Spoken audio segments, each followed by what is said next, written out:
All right, whatever. Come on. All right, come on, not answering the phone. We're gonna have to do this intro ourselves. This week we've got today. Actually, it's not this week. I keep saying this week because I'm used to doing weekly content. But today we've got Oh my God, Kamazi. Yo, we need you for our intro. Quickly. The people love Florida. Yeah, he's taking his jacket and he's going. Oh, we're already live. Yeah. Oh. Hey, what's going on, guys? Ozzy here, and today, we're doing actually. Perfect. We're talking about one technique, boss nurse, and fired up cheating with Spellslinger Arcane Mage ? I think that was cheating. That was just. Okay. Actually, you help us with the daily recap. I gotta go do the night Yeah, show. let him go. Oh, you have to do the night. I thought Zyro was waiting for me right there. Oh, never mind. Okay. I'm not waiting for you. Okay. Sorry. I didn't mean to hold you up. Wait, I thought that did fired up cheat. Discuss. So, okay. I guess let's start off with this, because this is, I think, the biggest Let's event pull up the of tweet. day. Do you have the tweet? Which tweet? The Gingy one? tweet, yes. Okay. So, basically, I'm fired up is playing Spellslinger Arcane Mage as he's played Sun Fury for all of Prague, and that raised some questions as to for what reason is he playing Spellslinger Arcane. Spellslinger Arcane is generally seen as much worse than Sun Fury for a multitude of reasons. Whatever, it doesn't really matter. That's all you need to know. And so whenever he's playing it, kind of threw some red flags. It's like, what's going on with this? Could be defensively. There's a bunch of other reasons that you could potentially see Spellslinger Arcane being played. But there was a damage gain that was attributed to a bug via Spellslinger Arcane, where Fired Up was basically, he had the boss on focus. He remapped all of his abilities to target at focus and do damage to focus targets, as opposed to him actually targeting a boss. And one of the core functionalities is how the Spellslinger Arcane Mage works is whenever you have 8 shards, they build up over time via your abilities, and whenever you have 8 of them and you hit the boss with a directly targeted ability, then it bursts doing some amount of damage. And Dratnos is going to show it on screen. It's Splinter Storm. And so basically whenever you have 8 or more splinters, you cast a Splinter Storm at your target. Right. Is the key point. So you never target it, and it's never your target. So he permanently had the boss on focus, and he changed his target frame to be a focus frame, but nobody knew.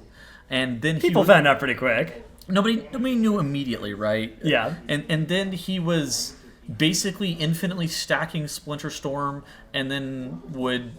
At the end of the fight, you got a 250 stacker instead of an 8 stacker as well. Exactly. And so then it's been calced to be about a 4% damage gain over Sun Fury, not over other Which is crazy, because it's a lot of damage. So Spellslinger, unrelatedly, they should buff that thing for Arcane. So Spellslinger sucks. Yeah, it's awful compared to Sun Fury. You jump through all these hoops, you get 4% damage. But of course, extremely controversial this ended up being. There's a few different reasons this is controversial. One, a lot of Liquid players have been on the call-out train of Raiders exploiting the Severed Thread's reputation in both Method and Echo. And I think that it's pretty reasonable to see some hypocrisy in this, right? Yes. And I think that's very fair. The flip side is, with something like this, if Blizzard lets you get away with this, you're right to do it, is my perspective on it. Like, basically, it's not cheating if the ref doesn't call it as cheating, and Blizzard's the ref here, and if all they do is, fix Splinter Storm, which they did here, then you would be stupid not to do this. And that's kind of historically how spec-related bugs have been done in the Race to World First. There's also so many spec-related bugs that are varying degrees of exploity versus like random bug. And there was probably the most famous spec-related bug that we know of was the Plague Boar infinite stat misdirection bullshit that we saw in the TGP a couple tiers ago. Which that one was a bug that was described as a Plague Boar exploit. It was a infinite misdirection exploit, was the main thing being done there. And using the word exploit for that, again, is debatable because they got away with it, right? So if you can get away with that, you are right to do it, and you're stupid not to. It's the same thing with Sneak.Lua, the strategy that Echo used on Fire Act. Strategy is a very generous term. Listen, if you can do it, and Blizzard lets you do it, you are stupid not to do it. I agree. And so my perspective on this is I wish we lived in a world where the Race to World First didn't allow this, and you knew you'd get banned for doing it. Given that we don't live in that world, yeah, I guess you should do this. I'm sad to see it done though. I wish that wasn't. I wish that Blizzard, saw this happen and handed out like a 12-hour ban to every mage that was doing it, and that would be pretty big. But it wouldn't. It would impact the race probably a little bit more than the 4-day bans. But it's the second one this tier, so it's a little bit better to do a. I wouldn't end the race over it with like a banning everybody in Liquid over it. But if I was Blizzard, that's what I would do. Given that Blizzard hasn't done that, unfortunately, I think it means that this sort of thing is actually they're giving the green light to doing this sort of thing. One argument that does have some merit to me is that technically it is just doing what it says on the tooltip, which is a very lawyerly argument. I mean, it does say your target. So if you think about it, if you just never target something, what are you actually doing wrong? You found a way to make the tooltip behave more optimally than normal gameplay would. But what's the exploit, right? You're making something that says your target, not your target. It's your focus. Exactly, you're not targeting it. Is this a good argument? It actually has swayed me a little bit, but I don't think it's that good. I would still, if I was Blizzard, not be allowing this. The issue that I have with this is kind of the issue that I have with all spec and class related bugs. It's like Blizzard does this shit where they don't fix spec or class related bugs for such a long period of time. So Aug Evoker, Scale Commander Aug Evoker has one right now where they have a talent, it's called Overlord, and it benefits from Mass Eruption. So basically what you do is you upheaval, and then you cast your Eons, and it Mass Eruptions the mobs as opposed to erupting the mobs. This is clearly unintended. Okay. And it's a pretty big damage gain. For me, it's not hard to litigate that differently than this, though, because... Okay, explain to me. Why? Because to get benefit from that bug, all you have to do is cast your damaging abilities, and then you benefit from the bug. Okay, so now... Whereas for this one, you have to create focus macros for all of your spells, yes, and you have to do a boss encounter without targeting the boss ever until the end of the fight, which is just not... You have to go out of your way to benefit from this. You don't have to go out of your way to benefit from a ability doing more damage than it's intended to, or something, or casting a different ability than it's supposed to. I think to me, it's more just like some stuff is kind of sacred, and bugs that give you a few % more damage are not that. And I've done some really dumb shit in the past. So dude, BFA was the one that I think of just immediately. There was a bug with Lively Spirits. Whenever you put it on an H priest, if they salved, you got 50 stacks of Lively Spirit, and you did just a gorillion damage. And then it's like, again, is that an exploit? Yes, that's an exploit. But like, for me, there's a very easy test that I would apply much more often if I was Blizzard, which is this reasonable to have done by accident? Will normal gameplay produce this bug ever? The answer with Spellslinger is no. The answer with Severed Threads Rep is actually yes. It could happen, not with normal, but with allowed gameplay of just multi-box leveling. And so I would have tried to be more lenient for the people that did that. I would have been more thorough with like who exactly. I was banning. I'd make sure I was banning the people that were intentionally going out of their way and doing non-standard gameplay patterns for that. I 100% agree with this. And the same thing with the Spellslinger one. I can clearly differentiate between the Spellslinger thing and casting Mass Eruptions as an Aug Evoker, getting 50 stacks of Lively Spirit, because those things can happen if all you're doing is buffing a Holy Priest, right? That's just something you would normally do if it happens to give you more benefit than it's supposed to. And then if you start doing it more often because of that, that's a different thing. Same with Jailer. Exploiting the Jailer with Mirrors of Torment. That one... What happens whenever it's done intentionally, though? Yeah, but again, for me, it's a nice test of just, could you do this by accident? Would this happen? Could this happen to an innocent bystander? Like, if we ban people for this, are we going to catch some innocents in the crossfire? It's never going to happen with Spellslinger. There's no mage in the world who's like, I always focus the boss, I never target it, and I have all of my abilities on focus, I just play that way. That's my $15 a month, and I'm playing the game that way. That doesn't happen. There's zero people that would be innocent and caught in the crossfire here. Personally, my view on this is I wouldn't ban for this. Do I think it's dumb as hell that this happened? Yes. Do I think that Blizzard... I think this is more on Blizzard to fix than it is on Blizzard to ban for. I think Blizzard fixes it by banning for it and by being predictable to be banning for this so that nobody will do it again. It would be incredibly unpredictable, though, if they banned for this, because they've never banned for something like this in the past. Well, but this is the tier where we banned for the Severed Threads Rep when we didn't in the past. Counterpoint. Blizzard definitely does not have the ability to know which mages are and are not doing this. Yeah, it's easy. You see who's getting 250 stack our Splinter Storms. That's a very easy thing to look for. You think Blizzard Entertainment is able to tell that? Yes, I think that's pretty easy to do. Dude, Blizzard Entertainment can't even buff Vantis runes in the middle of the raid. You think they can tell who has Yes. 250? Really? I think you're doing a funny bit here, but I would bet a lot of money they could. I'd bet a lot of money that it would be very easy to ban the 3 mages in the world that are doing this, and that it wouldn't be hard for them to find that. I don't know. Yeah. I think that it's not unreasonable for Fired Up to do this, for Liquid to do this, and the fact that Blizzard don't ban more proactively for it makes this the right play. So for the record, I think that both Race to World First guilds do Right.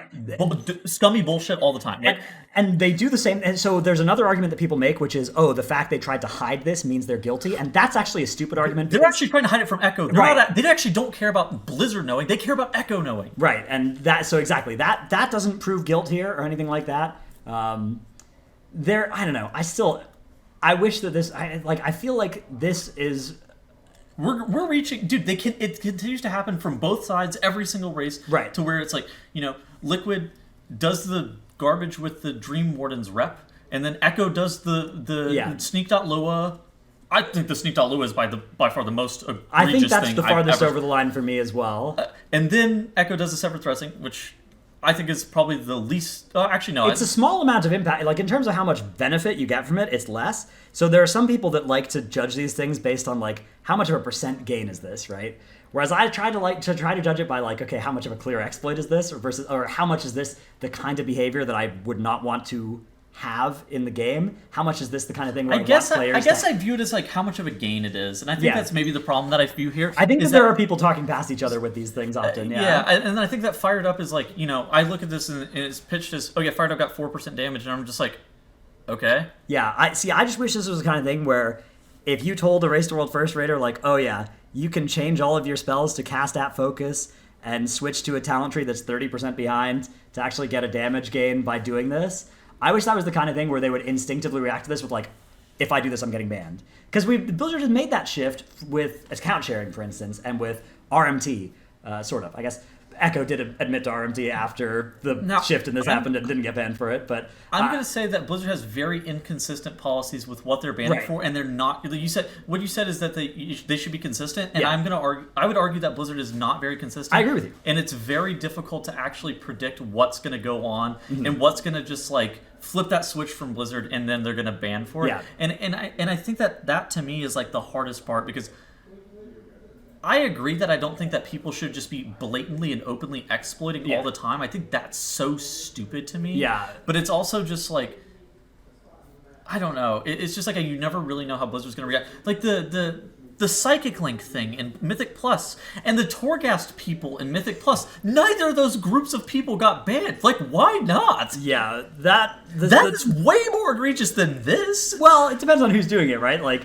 you don't, if there's, But then they revoked the title for Zenkiki. Zenkiki the Druid, yeah, that was also, again, nobody was ever doing that by accident. Now the order that I would rank these three, the Zenkiki was the least impactful. Yeah, that one caught a few of my guildies though, so it was really funny to have that happen to them. But yeah, I don't know. I like in terms of like Race to World First stuff, I don't really give a shit one way or the other. I think they both do the same stuff like all the time. I don't think that Fired Up is any worse than any of the rest of them. I think they're all about the same. I think Fired Up's a great person, like a fantastic human being. Yeah. Okay, I'm not like.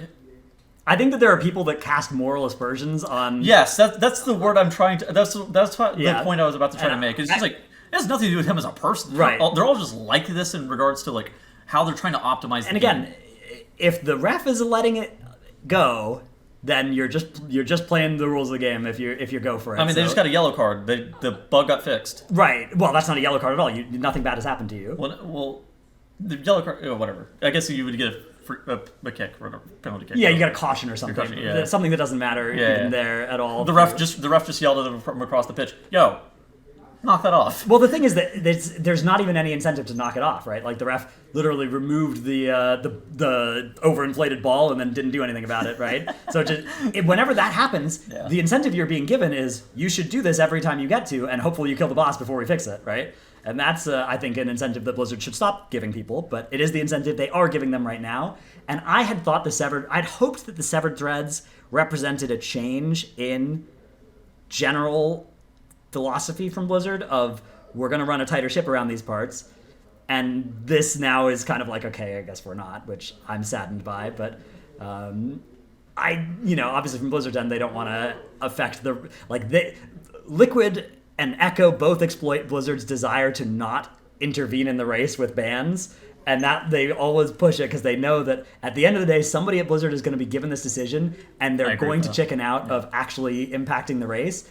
And I think if you give Fired Up a 4-hour ban in the middle of the day today, that would be so annoying. But it would be harsh, and nobody would ever do anything like this ever again. Because you would be like, this is nowhere near. If we ever get caught, yeah, exactly, and a 4-hour ban for something like this would be the same as the 4-day ban for the Severed Threads rep in terms of being like, okay, if you ever do this again, it's going to be worse. I will say there's some stupid stuff where it's like Blizzard actually doesn't proactively find people exploiting their game. It's just but a lot of the time it's just reactive to stuff that they see. Yeah, but I mean, if you stream something to 50,000 people, then I guess that's the problem. It's easy for Blizzard to look at those cases and have actually apply the rule set consistency. Well, I mean, then what's stopping Fired Up from turning off his stream? Yeah, I mean, could do. If everybody in Liquid wanted to turn off their streams and unemploy us as a result of this policy change and go start exploiting in the dark, well, no, that would be one thing. But then you wouldn't get any money, and you wouldn't be able to keep running the race. Literally, Fired Up goes, well, hey guys, I'm turning my stream off. Not feeling super comfortable streaming today, and then you just turn the stream on. Then what? Yeah, I mean, I think people would potentially discover, potentially not. But would it be annoying? Like, I don't know. Because they did try to hide it, sort of, right? Like, it was something where there was some effort made to not broadcast it fully, right? So, yes, they not the most elegant hide of all time. They told us that they weren't going to Fired Up's POV anymore. Yeah, and then it's I think I wasn't awake or on shift for whenever it happened yesterday, but apparently there was some time where they had Max take Fired Up's POV off of his stream as well. I've just read that somewhere, so I could be fake newsing. But there must have been a time when Fired Up changed all his macros, right? And that wouldn't have been broadcast to anybody, right? Yeah. So I don't know. Again, that's not hiding from Blizzard. That's hiding from Echo that you're doing that because you're not worried about Blizzard banning you. But I wish you were. That's what I wish would change about this Race to World First. But I think it's valid. I mean, okay. So come out of the world that you're living in. Yeah. In the world that we're currently in, would you actually ban him? Yeah, if I was at Blizzard, I would. Okay. Again, because I feel like in order to move from this world to that one, that's what you'd have to do. All right, valid. Yeah. Probably wouldn't, but again, even a 2-hour ban. You give them a 2-hour ban, and that is enough to fix this. I think for like the Severed Threads rep, you're never exploiting that again, and you're never exploiting something like this again. Yeah. Anyways.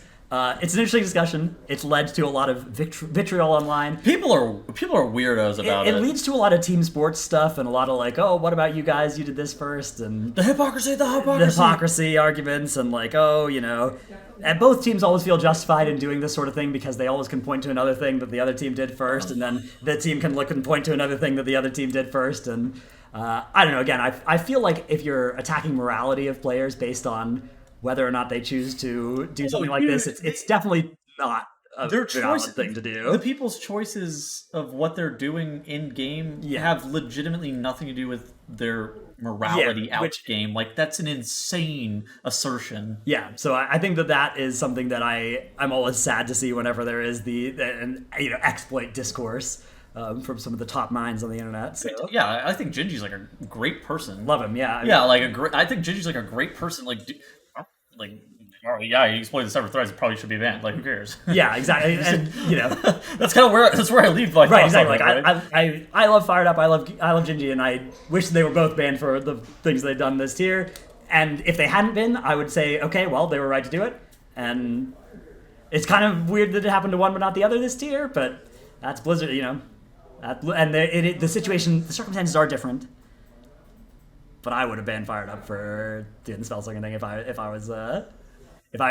held the ban hammer, Echo would have been banned for Plague Wars, and they would have been giga banned for Sneak.Lua as well. So. The Sneak.Lua thing, I don't even know how I still feel about that months later. I don't think that's in the scope of No, we've already rambled about we gotta move on. Yeah, but that.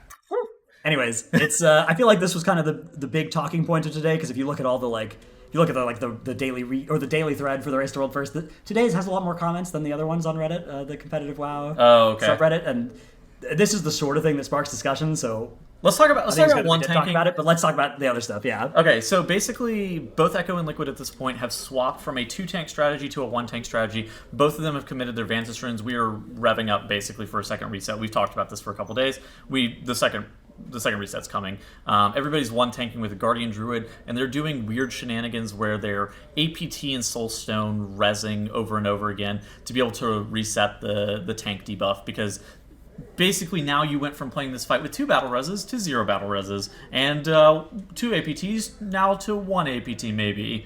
And so now this fight has gotten just a lot more challenging. This feels like I'm watching gambling live on twitch.tv as I watch this poor bear druid pray to the stars that they're able to live, and then as I watch these warriors and dev evokers and everybody else under the sun just hope to God that they live and don't get hit to 10% HP and get executed by the boss. And basically no guild is doing it, and it seems like they're out of like all of the attempts, it feels like a 1 in 30 pull situation where either guild makes it to P3 with all 20 players alive, and then a 1 in 40 pull situation where a guild makes it to the P3 intermission with all players alive, and then at that point they recognize that they're still 0.5% behind the check, and now what are you supposed to do? So I am deeply worried about the damage check on this boss. I think that so what I haven't watched Liquid that diligently, or Echo that diligently, but whenever I'm watching Liquid, they hit the 3 minute and 15 second mark, which is exactly halfway into the fight, right, and the boss is at 50% HP, right, and they've lusted on pull. But Spymaster's Web, it's execute. It's worse power though. Yeah, but if we kind of ignore that, it could be okay. And it's not okay. And this boss should have received a 10% health nerf a few days ago instead of a 6% health nerf now. But now I don't know what to do about the boss. Yeah. Because I suspect that Blizzard's probably going to, we're recording this at midnight local, I suspect that we're going to wake up and, about 10 a.m. tomorrow, Blizzard's going to stroll into their office in Irvine, California, and somebody's going to type in another nerf to this boss, and then prevent the tank debuff from being wiped on death, and completely remove the ability to be able to 1-tank the fight and nerfing the damage check again to be doable this week, because the damage check is frankly just not doable with this reset's worth of gear. It's an interesting nerf. I do think that the 1-tanking it possibility, I don't think you actually need to remove that possibility if you nerf the boss by enough, because I think people just wouldn't 1-tank this if they didn't have to. But I don't think Blizzard can nerf this reset anymore. Well, do you think that Blizzard thinks that? I also think that it's a Sunday.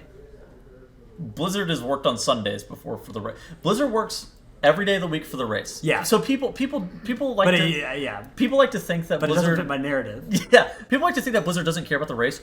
Fundamentally not true. Blizzard works basically every single day that the race is on. Yeah, it used to be true that you could you knew that Saturday and Sunday were the days that both you could get away with stuff and help wasn't on the way for nerfs. That definitely hasn't been true for the last at least 4 years. So I think that, a 1-tank strat is definitely...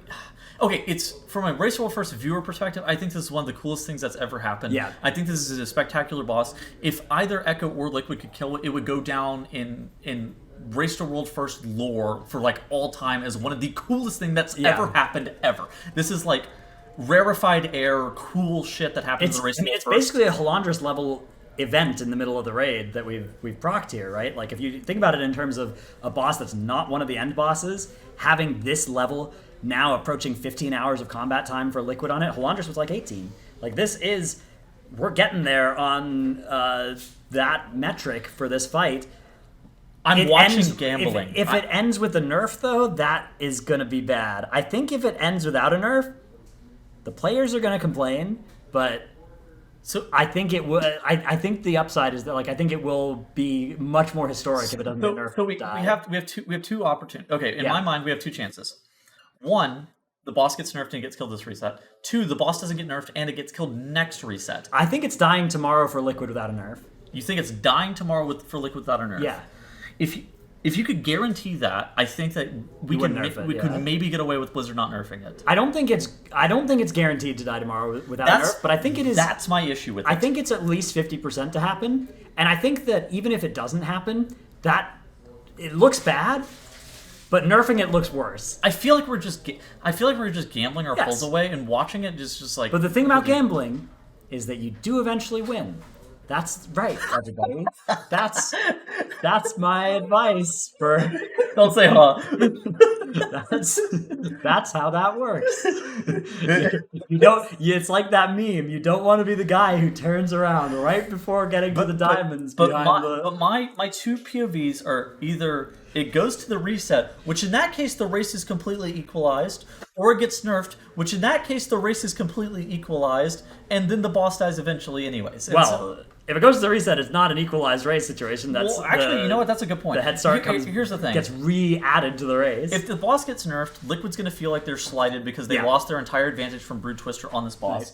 And I think that it's going to be justifiably so. But at the same point, what you have to recognize is that even if it's equalized, I'm sorry, but there's still two bosses ahead. And you know, the Race World first winner is probably going to be the person who played the best on the final two bosses anyways. Yes, now, I think that's true. Now, I don't want to be just like completely diminishing the fact that Liquid outplayed Echo on Brood Twister. I think that's, and I think that they've kind of outplayed them on Nexus Princess, but I think that that's like really hard to quantify until there's a kill. They have so far, but it's definitely not locked in that they will have on the totality of the boss. I agree. That's kind of the point I was trying to make.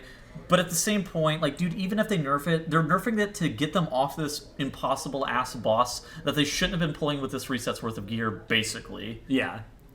Yeah? I don't know. I mean... If Blizzard hit it with an 8% nerf instead of a 6% nerf, the boss... Okay, first of all, the boss could have died with the buff Vantis runes on that pull. Oh, wait, no. I think they'd already Vantis on this 3.2. They've already Vantis here, but, like, it's just tough. I don't know. It is tough. I wouldn't nerf it. I think at this point, we're locked in. We're locked in. We don't nerf this thing. You know, we've made our bet and we got a line. You just send it to the reset. Yeah, I think you accept that the reset is the fail case here, and there's a decent chance of it dying before then, which would also be epic. I mean, from a caster and a viewer perspective, I think that's sick. I'm just looking at it from from the player's perspective. Yeah, there's a decent chance you're in hell for the next few days. I'm not looking at it from their player's perspective. I'm looking at it from like what if I was progressing the raid type beat? Right, but like, nobody is working on this boss except for Liquid, Echo, Method, and Hot Pot Hero. But my thought process is that you could be, like, your guild could be working on it if they wanted to. Yeah, but we don't want to. Have you seen this boss? Of course. That's what I'm saying. Are you crazy? Yeah, exactly. We're farming BOEs, man. But yeah, I don't know. It's there's weird tuning with the raid. Do you expect this boss to get nerfed on reset? Yes. Well, actually, I think this boss is less in need of a reset nerf than Ovanax, but I think it probably will get one. I think it does too much damage. Yeah. I think it also probably still has too much health for. So I think if you nerf Ovanax by a medium amount, you probably don't need to nerf this boss. If you nerf Ovanax by a large amount, which maybe you should, then I think you also need to nerf this boss by a medium amount. So this doesn't happen to all viewers, but I think that's something that goes over some viewers' heads sometimes. It's just like how much better Liquid is and Echo are than the literal, like, they could be playing at 622 item level, and they are legitimately better than guilds at 632 item level. Right, most guilds. Like, yes. Any guild outside of probably the top 10? 20, 10. Yeah. Like, they are better than pretty much every guild at, like, 8 to 10 item levels ahead of them, which is just... It's orders of magnitude better than everybody else, and so whenever you watch them struggle, I'm just like, what is this boss? It's like pull for pull. One thing that you also you don't realize is that like Liquid on pull 100 are doing the damage that it's going to take a lot of guilds 250 pulls to get to. I also don't want the situation where we saw with Tendril and Fyrak, where Blizzard was just too slow to nerf them, and then it just leads to. But it's the first reset still. I think that Blizzard should be more proactive with delivering nerfs for later guilds to reach this. But right now we're in Race to World First territory. That's why I'm just like, okay, if you really want to make the argument that we should just like let it land until the reset, I think I can accept that. I guess I don't expect it to happen. I mean, Ovanax is still standing between every normal human being and this boss. All right, you know what? Maybe they can leave it up, and if they nerf it on the reset or whatever, then I'm like, all right, whatever, it's fine. Yeah, we'll see. I think that as long I do think Ovanax on the reset nerfing would be good. Probably a small on this, like maybe another 5% health off this thing on the reset, and then a larger one on Ovanax. This has been a cool fight to cast. It has been. I'm also glad that the guilds can't break for splits. Yeah. Although, dude, it turns out, do you know the way that Hot Pot Hero got the item level they have? Okay, so people were saying that people just came out and just started making shit up, and they were like, yeah, they're actually exploiting gear. I don't think it was an exploit. I think they were just using the game mechanics in a way. What were they doing? So what I've heard, and this could be me repeating fake news on the internet. I have spread massive amounts of misinformation. Yeah, you told people to play Kyrian in Shadowlands, which I heard you complaining about on your stream earlier. So, dude, it was a one-time thing, man. It's not my. All right, anyways. Yeah. So what I've heard that they were doing was before anybody got saved to any mythic bosses, they were clearing the trash, which the trash before the first boss doesn't usually drop BOEs, but apparently it does this tier. So what you could do is you could do 20 splits with one main and 19 helpers, clearing trash over and over again until that main gets all 3 of their BOEs, which are not bind on equip until later, the mythic ones, they're bind on pickup for a while. But they are 629 myth 3 pieces, so you get 3 of those on each of your guys in the span of maybe like 6-10 hours of 20 splits of this going. With enough helpers involved. Dude, John Netties' money is coming in clutch here, I think. I mean, hey, that is genius. Look at their... show their item level for the viewers. Yeah, so here is Hot Pot Hero at 623.4, whereas Liquid and Echo are chilling at 621.8 if or Liquid had 623.4 item the level boss here... is well, it's close to dead. The rough rule of thumb is 1 eye level equals 1% throughput. It's a little bit more complicated than that, and also you have to factor in that there's stamina increases, which means more globals that you can put into damage as healers and stuff, so there's a little bit of double dipping effect on a boss with this much damage, but it would be very close to dead for sure. But yeah, this... Would love to see somebody kill it. I think from a casting perspective, this is probably one of the coolest fights I've ever casted. Yeah, it is sweet. It's I feel like it's more satisfying to watch than Halondrus as well. Dude, yes, Halondrus just because the bomb explosions you just didn't see them. Oh my god, the Halondrus just cooked me so hard, and this doesn't fry my brain the same way. Yeah, this is very fun to watch. I mean, it looks beautiful. The situations always look so scary, and then they always find a way to live. Right, you're getting gripped. The balls are everywhere, and you have one safe pixel, and you're standing. I love that. I love their strat. I love the strat. The two kills have different strats as well, which is sick. It's so rare for that to be true. Which one do you like more? Just like gut reaction. Which one do you like more? I think I like the Echo one more. Why? I think that dodging the daggers is made a lot easier by where their clones are. So, and I think that is sleeper. One of the hardest mechanics in this fight. When you see these random deaths, it's very often that. I feel like there's so many times it's actually the orbs. Yeah, the orbs are very sketch. Dude, I wish we had the logs too, because I actually want to see how often somebody's getting executed by the boss versus getting actually killed. Yeah, you do get executed by the boss a lot. I mean, that last 10% health that mechanic feels. Maybe if there was one thing that if the Blizzard was like watching this and could go back in time and take out of this fight, it might be that. Like that feels kind of unnecessary with the rest of the way this fight works. I think they added it because it was thematic, but then it was just. But then after you've played it out, it's like, oh my god, this is insane. Yeah. All right. It is crazy. We've rambled for like 35 minutes now. Yeah, I kind of expected this would happen with the old exploit discussion. We had to have the exploit discussion. Dude, you're gonna get weirdos in your comment section, I think. I suspect that that will happen, but these things happen. I feel like it's hard to accuse me of being super biased, given that I'm at the Liquid facility and saying that we should ban Fired Up for this. I feel like you and I have had a pretty balanced conversation about the attention. Yeah. But also, you and I have known one another for like 6 years, and it's like also we don't care that much. Yeah. Again, as long as the comments, it's also a video game. There are a lot of different takes you can have about what should happen in the Race to World First for this. If you're making personal attacks on anybody, I'm gonna, hide your comments from my channel or whatever. So don't do that unless you don't care about that, which I guess you probably don't. Also, you probably have stopped listening to this if you're one of those people, anyways. But yeah, try and be nice. They probably commented 25 minutes ago. Yeah, the enter key's already probably been hit. Also, I'm probably not gonna actually look through all the comments and remove all of them, so you're probably safe. I usually don't have the energy for that kind of moderation effort. Anyways, goodbye, everybody. Bye.